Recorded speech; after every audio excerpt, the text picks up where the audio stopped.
Graça e paz, irmãos. Espero que todos tenham passado uma ótima semana. Estamos novamente aqui reunidos, não na casa do Senhor, mas na casa de cada um de nós. Deus tem nos proporcionado a instrumentalidade necessária para nós podermos levar a palavra de Deus a cada um de vocês, inclusive a mim, né? Porque Deus tem capacitado a mim, tem capacitado o Mário, tem capacitado o Edenes e a Laíse, para nós estarmos levando a palavra de Deus até os seus lares. Então sejam bem-vindos nesse momento, que aqui se faz a casa do Senhor, ao nosso culto, o culto dominical, o culto a Deus Pai, ao Deus Filho, ao Deus Espírito Santo. E para nós iniciarmos, eu já convido a nossa amada igreja para nós estarmos lendo a primeira carta de Paulo a Timóteo, o capítulo 4, os versículos 1 a 5. Vou pedir para vocês, primeira carta de Paulo a Timóteo, capítulo 4, os versículos 1 a 5. Ora, o Espírito afirma expressamente que nos últimos tempos alguns apostatarão da fé, por obedecerem a espíritos enganadores e a ensinos de demônios, pela hipocrisia dos que falam mentiras e que têm cauterizada a própria consciência, que proíbem o casamento e exigem abstinência de alimentos que Deus criou para serem recebidos com ações de graças pelos fiéis e por quantos conhecem plenamente a verdade. Pois tudo que Deus criou é bom, e recebido com ações de graças, nada é recusável, porque pela palavra de Deus e pela oração é santificado. Irmãos, nós estamos vivendo, parece que a gente vem na igreja só para escutar coisa ruim, né? Mas não é. Nós temos vivido momentos difíceis, não só com a pandemia, mas também com a apostasia da igreja, que é até o cabeçalho do capítulo 4. A apostasia dos últimos tempos. Nós estamos vivendo os últimos tempos, né? A gente vê que as igrejas reformadas, as igrejas que cumprem fielmente a palavra de Deus, elas têm sido forçadas a quererem aceitar o casamento de iguais, né? Que eu digo casamento de iguais é o casamento de pessoas do mesmo sexo, né? As igrejas têm sido fortemente bombardeadas com isso, né? Existem alguns pastores, infelizmente, que concordam com essa ideia. Graças a Deus, a nossa igreja presbiteriana e algumas outras denominações ainda não aderiram, e em nome de Jesus não vão aderir a essa lei. Vamos sofrer sanções, vamos ser perseguidos, como Cristo falou que nós seríamos perseguidos por seguirmos Ele, né? E a luta é essa, porque nós não podemos ser hipócritas, como a palavra diz. Você deixa de comer, aqui está falando de comida, né? Então você deixa de comer alguma coisa para fazer propaganda, né? A palavra me lembrei agora da passagem do Evangelho, onde o republicano e o sacerdote, né, o fariseu, estão ali conversando com Deus, e o fariseu tudo cansadinho: ai, Senhor, estou passando fome, né? E o republicano fala: Senhor, eu não sou merecedor de nada, né? Vê o que o Senhor faz por mim aí, né? Quiser pesar sua mão contra mim, eu sou pecador, né? Jesus pergunta: qual oração que foi a mais válida, né? Foi daquele que hipócrita, que coloca uma máscara de sofrimento, né? Ou daquele que se abre, tira a máscara dele, porque ele comete pecados, né? E enfrenta Cristo, enfrenta Deus, mas com o Espírito Santo agindo nele, arrependido, né? Então, aqui essa palavrinha quer dizer isso para nós, irmãos, né? Porque nós vamos passar por apostasia, mas nós precisamos estar preparados, né, para o dia do julgamento final. Nós precisamos estar felizes, precisamos estar alegres, não cabisbaixos, tristes, né? Tudo que Deus criou, irmãos, tudo é bom, e tudo deve ser recebido com ações de graças. Nada é recusável. nada que vá contra a lei de Cristo, contra a lei de Deus, contra as leis do Antigo Testamento, quanto às palavras que Cristo nos disse. Tudo que não fale contra isso, para nós é bom e agradável, certo? Então, nós precisamos louvar a Deus a todo instante, irmãos, e orarmos pela nossa igreja, pelos nossos pastores, pelo presidente do nosso sínodo, pelo presidente do sínodo paulista, pelo presidente do sínodo nacional, pelo presidente de cada sínodo, de cada região, né? Que são presbíteros, são pastores, que estão ali dirigindo a nossa igreja, para que não aceitem certas determinações que vêm da cabeça de homens. Sim, as determinações que o Espírito Santo suscita em cada um dos nossos governantes. Tá? Desde que a gente precisa aceitar as determinações, desde que não fira a palavra de Deus. Eu falei isso a semana passada também, né?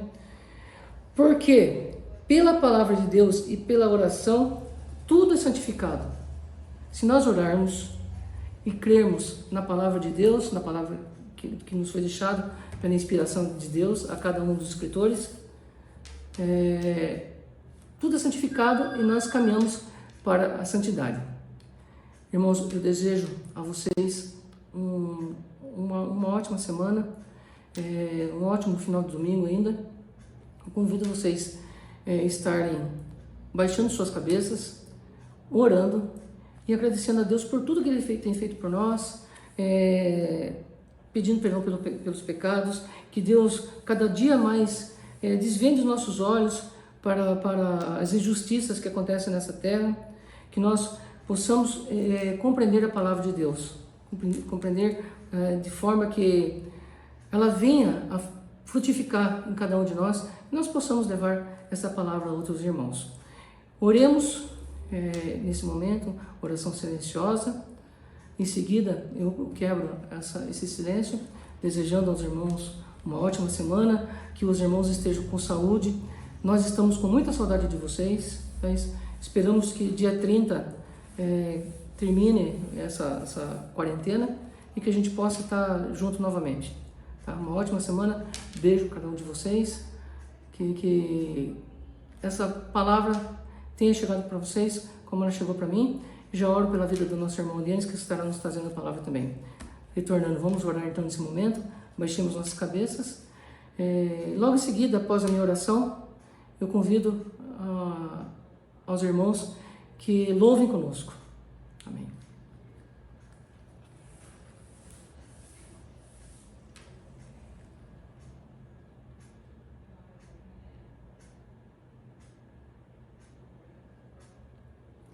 Santo, maravilhoso e grande Pai, nós, Pai, estamos diante de Ti, Pai, nessa noite, agradecendo pela semana, Pai, que se encerrou, pela semana que está se iniciando, agradecendo, Pai, pelo dia que nós tivemos hoje, agradecendo, Pai, porque o Senhor tem nos protegido, Pai, ainda diante dessas dificuldades que estamos enfrentando.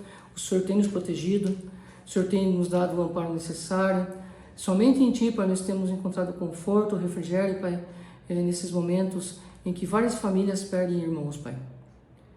Pai do céu, nós aproveitamos esse instante, Pai, em que nós estamos conversando contigo e pedimos perdão, Pai, pelos vários momentos em que nós cometemos pecado, Pai, e Te envergonhamos. Pai do céu, pedimos, Pai, que a cada dia nós sejamos, Pai, revestidos pela armadura do Espírito Santo, Pai.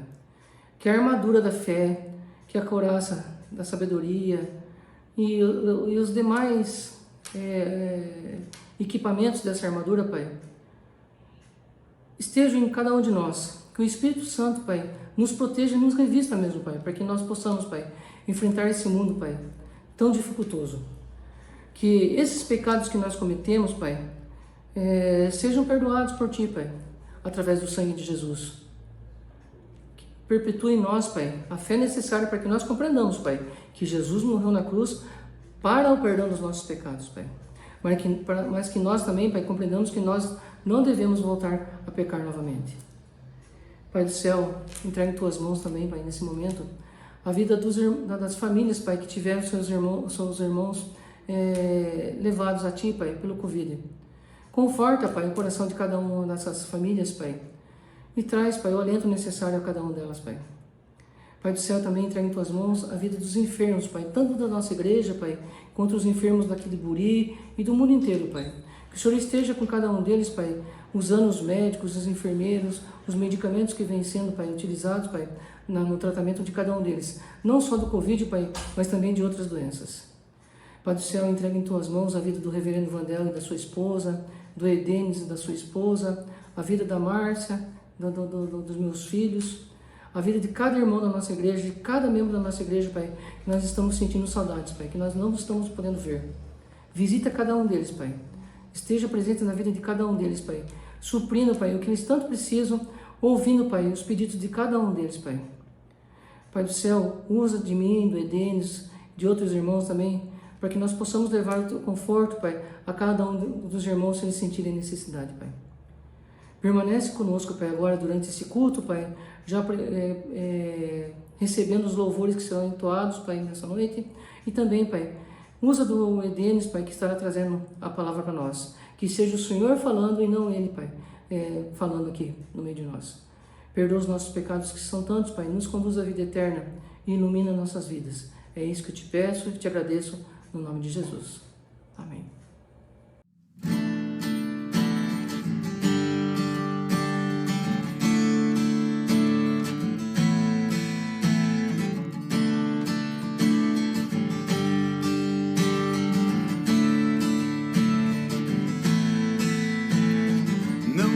Barreiras que possam ficar entre mim, Senhor, e o teu amor. O meu pecado foi pago e apagado por teu amor que me alcançou. Minha fé firmada está em ti, Jesus, meu amanhã contigo está, pois tu és o meu Deus, meu Senhor, refúgio nas tribulações, meu amigo soberano, para sempre eu te adoro, ó Senhor.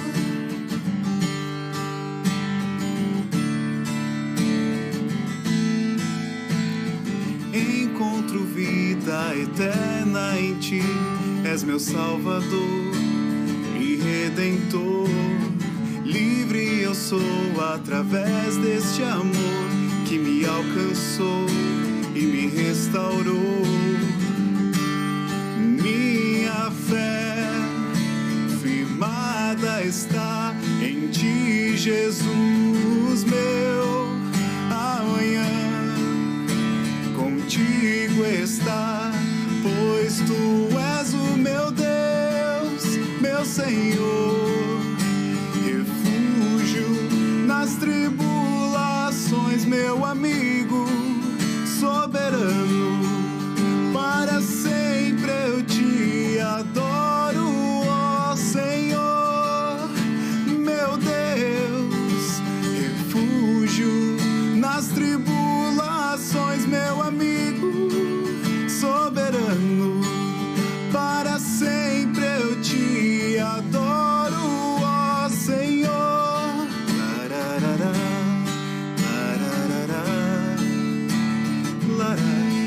lararara, lararara, lararara, oh, oh, oh. Graça e paz. Eu quero saudar você, meu irmão, minha irmã, toda a sua família que se reúne nessa noite de domingo para juntos prestarmos culto a Deus, nosso Senhor, aquele que é digno de toda honra, de toda glória e de todo louvor. Hoje, 21 de março, primeiro dia da semana, estamos felizes por nos reunirmos mais uma vez, mesmo que virtualmente, para lermos, meditarmos na palavra do Senhor, cantarmos hino e lembrarmos das promessas que o Senhor tem para nós. Eu convido você a abrir a sua Bíblia no livro de Êxodo, inicialmente no capítulo 2, versículo 23, depois, em seguida, passe uma folha da sua Bíblia, capítulo 3, versículo 8, do mesmo livro de Êxodo. O primeiro texto, Êxodo, capítulo 2, versículo 23, diz assim: decorridos muitos dias, morreu o rei do Egito.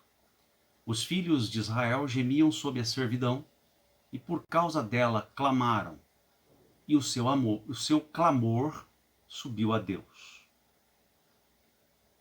O texto de Êxodo, capítulo 3, versículo 8, diz: por isso desci, a fim de livrá-lo da mão dos egípcios, e para fazê-lo subir daquela terra a uma terra boa e ampla, terra que mana leite e mel, o lugar do cananeu, do eteu, do amorreu, do ferezeu, do eveu e do jebuseu.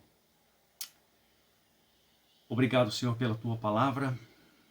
Obrigado porque a tua palavra nos transforma, cada dia nos molda, nos conforma à imagem do teu Filho Jesus, mediante a iluminação do teu Espírito Santo, pela qual essa palavra é aplicada em nós, aplicada em nosso interior, e produz então mudanças de dentro para fora. Obrigado porque somente a tua palavra tem esse poder. O Senhor se comunica conosco, o Senhor fala conosco, a tua palavra testifica conosco, mediante a ação do teu Espírito Santo em nossas vidas. E te agradecemos por isso. Em nome de Jesus. Amém. Irmãos, nós observamos nesse texto que nós lemos, inicialmente no capítulo 2, no versículo 23, que o texto não afirma que o clamor dos israelitas foi dirigido a Deus.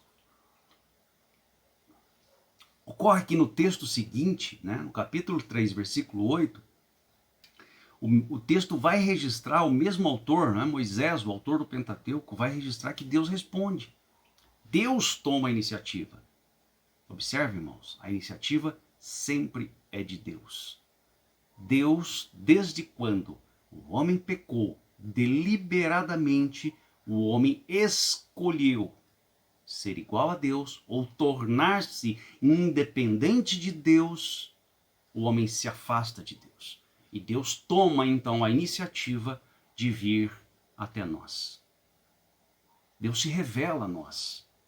A maior graça salvadora, foi a revelação de Deus mediante o seu Filho Jesus Cristo, que veio a esse mundo e morreu e ressuscitou para que nós tivéssemos vida. Irmãos, nós estamos absortos em um tempo em que tem havido grande preocupação na manutenção de práticas religiosas. O autor, que eu gosto muito de ler livros do Jim Packer, eu vou ler aqui um trecho que ele cita num dos seus livros. Ignorância acerca de Deus, tanto de seus caminhos como da prática da comunhão com Ele, está na raiz de boa parte da fraqueza da igreja em nossos dias. A abordagem moderna a Deus consiste em colocá-lo a certa distância, se não negá-lo completamente. E a ironia é que os cristãos modernos, preocupados em manter práticas religiosas em um mundo irreligioso, permitiram eles próprios que Deus se tornasse distante. Embora Deus tenha manifestado a sua graça, se aproximado do homem, o homem reiteradamente insiste em se afastar de Deus. Irmãos, nós temos vivido digamos assim, uma enxurrada de livros, artigos, congressos, estratégias de evangelismo, pregações virtuais, cultos virtuais, modelos discipulados, programas assistenciais. Você entra hoje nos grupos de igreja, é tanto irmão que assistiu a palavra tal, a palavra não sei o quê, o versículo ele manda e compartilha. Às vezes o irmão nem leu aquele versículo de jeito, mas ele compartilha, porque pode ser que vai fazer bem para o outro. Enfim, é um verdadeiro mercado, uma verdadeira mercado de transações religiosas. Irmãos, isso não é ruim, não estou dizendo que isso é ruim. São atividades importantes, são saudáveis. Antes lermos isso do que lermos outras, lermos porcarias, coisas que não vão servir para nada, as nossas vidas não vão trazer benefício algum. O problema, irmãos, é quando essas coisas são colocadas como foco principal. E então Deus pode estar estranhamente ausente da nossa vida. Nos dias de hoje, as pessoas definem Deus à sua maneira.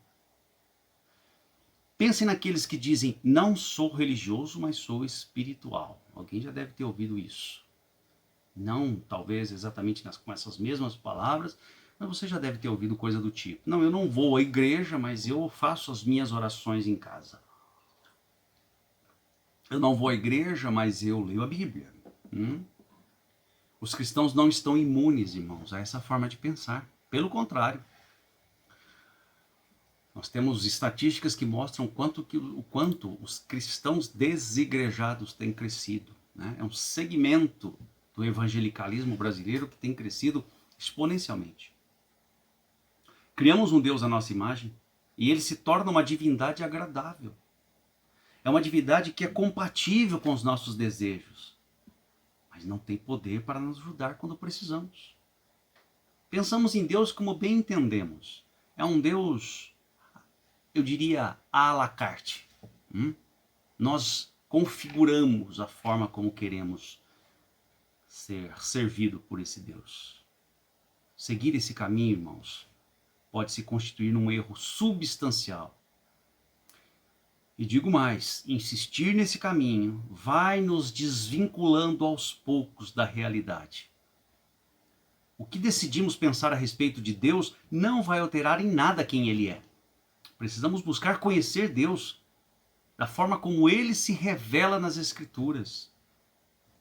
Nunca, irmãos, temos sentido tanto e visto tanta necessidade de conhecermos Deus.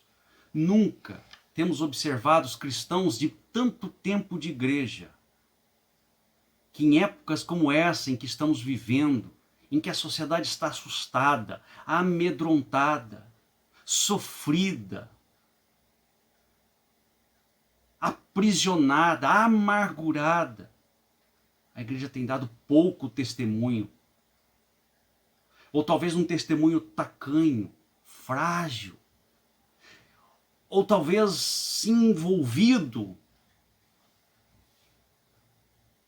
nessa redoma de medo, de desespero, sem demonstrar qualquer indício de confiança naquele que é Senhor das nossas vidas. No livro de Êxodo, ainda no capítulo 3, versículo 14, Deus afirma, eu sou o que sou. Quando somos confrontados com Deus verdadeiro, nós descobrimos que Ele é mais aterrorizante e mais amoroso do que jamais poderíamos imaginar. Deus não se encaixa em nossas categorias humanas. Esse esforço, né, da teologia liberal que a teologia liberal já vem fazendo há algum tempo, nessa tentativa de reduzir Deus aos padrões humanos, de conformar Deus ao nosso mundinho, a esse amorzinho que nós sentimos extremamente fragilizado. Isso não subsiste, irmãos. Não devemos tratar Deus com leviandade. Deus não é nosso camarada. Aliás, se você se encontrasse com Deus, eu tenho certeza de que seu impulso natural seria esconder o rosto. A Bíblia registra que até mesmo os serafins, que são seres que não têm pecado, que assistem direto no trono de Deus, eles cobrem o rosto na presença do Santo Deus. Deus está acima de nós. O termo teológico para isso é transcendência. Deus transcende. Deus é um ser transcendente. Não se preocupe, irmãos. Deus está acima de nós. Mas a boa notícia é que também Deus está no meio de nós. No versículo que lemos, por isso desci. Versículo 8 do capítulo 3. Deus está presente no meio do seu povo, mesmo que seu povo não perceba a sua presença. A maioria de nós sabe como é sentir-se esquecido por Deus, ou ter a impressão de que Ele está ausente.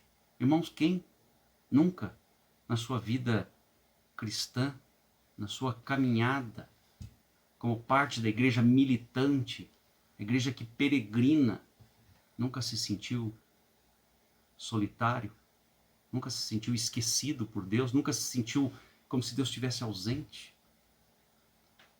A gente chama isso de momentos de deserto, né? Talvez você esteja se sentindo assim nesse momento.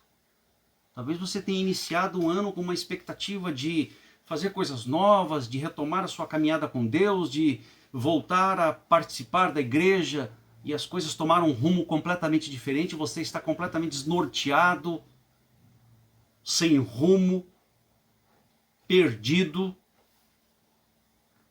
Você clama por causa do seu sofrimento, como os israelitas fizeram, e você tem a impressão, como eles tiveram, de que Deus não ouve e de que Deus não se importa. Mas Deus diz para você, para mim nessa noite: tenho visto, tenho ouvido e estou preocupado com você. Quando definimos Deus, como bem entendemos, nós costumamos pensar em sua total transcendência e sua imanência. Os deuses do islamismo, por exemplo, e do deísmo, eles são inteiramente transcendentes. Esses deuses do islamismo, do deísmo, não se misturam com os homens, não se achegam próximo dos homens. Por isso que são deuses com D minúsculo. Mas o Deus que é, o Deus que se revelou a Moisés, o nosso Deus, Ele está tanto acima de nós como em nosso meio. Quer você sinta, quer você não sinta. O versículo 2 do capítulo 3 diz que o anjo do Senhor apareceu a Moisés. Mas desse ponto em diante nós observamos que o relato indica que é Deus quem fala. Se você olhar os versículos seguintes, 4, 5, 6 e 7, você vai ver relatos do profeta, do escritor, dizendo que Deus está falando.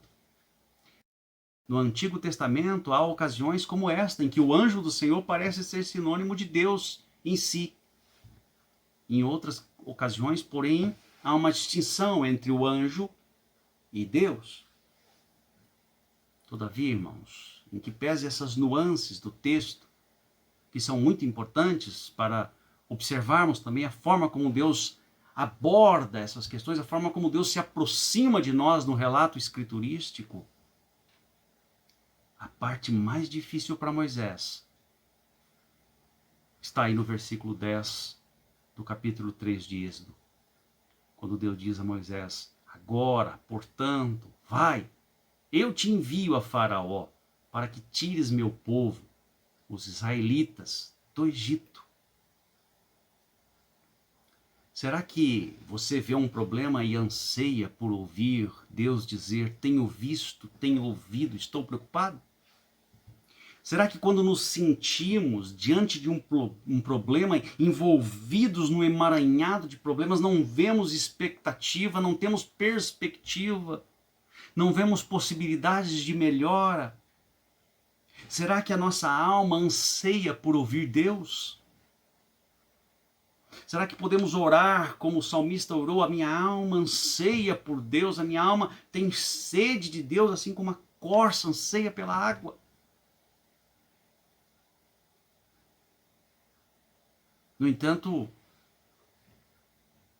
muito provavelmente você não esteja ouvindo Deus. Muito provavelmente eu também não esteja ouvindo Deus. Porque Ele também está nos dizendo concomitantemente, simultaneamente: eu te envio. Em outras palavras, irmãos, muitas vezes Deus quer que você seja a solução para o problema. Você está disposto a ouvir isso? Quando você clama a Deus, querendo ouvir a resposta de Deus para a solução do seu problema, Deus está dizendo assim: você é a resposta, eu te envio, eu quero que você vá. Foi isso que Deus fez com Moisés. O povo clamava, Deus ouviu o seu clamor, e Deus chega a Moisés e diga assim: eu te envio. E disse: eu te envio, vá até Faraó e diga para Faraó deixar o meu povo ir, sob pena de eu fazê-lo sofrer, como Deus o fez, inclusive endurecendo o coração de Faraó, para que ele visse o poder, a magnitude, a gloriosa força do nosso Senhor Jesus Cristo, apresentada àquele grande governante da nação egípcia, através das 10 pragas, como as conhecemos. Irmãos, nós estamos vivendo um tempo onde nós clamamos por Deus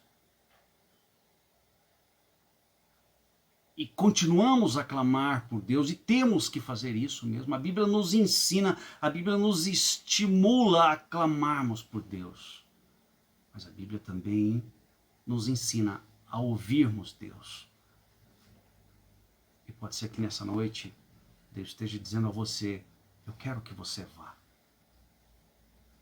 E você pode estar cheio de culpa, de medo, de preocupações, ou até como Moisés: não, Senhor, eu não sou capaz, eu não consigo. Deus está dizendo: eu te envio, vá. Talvez o seu vizinho esteja precisando de uma palavra. Talvez um parente próximo, talvez um amigo que há muito tempo você não conversa com ele, talvez um telefonema. Para ele que está tanto tempo enclausurado, diga a ele que Deus é a solução para os seus problemas. Mas não se esqueça de ter muito claro isso na sua mente, em seu coração. Que Deus é a solução para os nossos problemas, para o seu problema.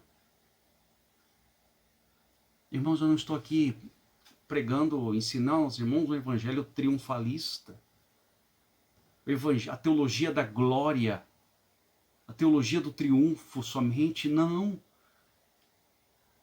Deus é capaz, irmãos, de fazer coisas impossíveis. A verdade é que nós estamos vivendo tempos extremamente difíceis e só temos olhos para os problemas. Você liga a TV, só problema, tragédia. Não é agora. Não é só nesses últimos meses. Você abre os jornais, tragédia. Porque isso dá ibope. Porque isso dá manchete. Põe os teus olhos em Deus. Comece a ver menos programas de TV e leia mais a Bíblia. Leia um bom livro. E você vai ouvir na palavra de Deus, Deus falando com você: eu te envio. E Deus vai te capacitar a ir, e vai colocar palavras na sua boca a respeito daquilo que você deve dizer e a quem você deve dizer. Irmãos, Deus não nos envia no escuro, Deus não nos envia sem rumo. Aquele que envia, ele é capaz de nos capacitar para desempenharmos essa obra. E quem faz a obra é o Senhor. Nós não temos condições, irmãos, mas precisamos estar atentos ao mandato do nosso Deus. A ordem de Deus é para que avancemos, é para que andemos, é para que caminhemos. Que Deus nos guarde, nos fortaleça, para que possamos começar esta semana com uma outra perspectiva. Com uma perspectiva de que Deus nos chamou e agora Deus nos envia a sermos os propagadores das boas novas, a sermos aqueles que levam a esperança, aqueles que levam boas notícias. Se tem uma coisa que me assusta, irmãos, é cristão propagando notícia ruim. Eu vejo isso até no meio de pastores. Como gostam de falar de coisas ruins, se amedrontam, se assustam. Que Deus nos livre, irmãos, que possamos ser portadores de boas novas. A Bíblia já nos orientou e já nos esclareceu há muito tempo, dizendo: o mundo jaz no maligno. Mas a Bíblia também diz: eu vim para dar vida e vida com abundância. Se tem alguém que pode trazer boas notícias a esse mundo, somos nós cristãos, mediante a palavra de Deus, a palavra que é vida, a palavra que é estímulo para nos mantermos nessa caminhada, com os olhos na promessa, em nome de Jesus. Que Deus abençoe você, meu irmão, minha irmã, toda a sua casa. Te dê uma semana na presença do Senhor. Que você possa ter uma vida plena de comunhão com Deus, uma vida de oração plena, uma vida de prostração diante daquele que é Senhor das nossas vidas, que nos chamou para o reino da sua maravilhosa luz e que agora nos envia ao mundo, nos envia a essa sociedade assustada, amedrontada, para dizer que há esperança para esse mundo. E essa esperança se chama Jesus Cristo, o nosso Senhor, o Filho do Deus vivo. Deus o abençoe. Em nome de Jesus. Amém.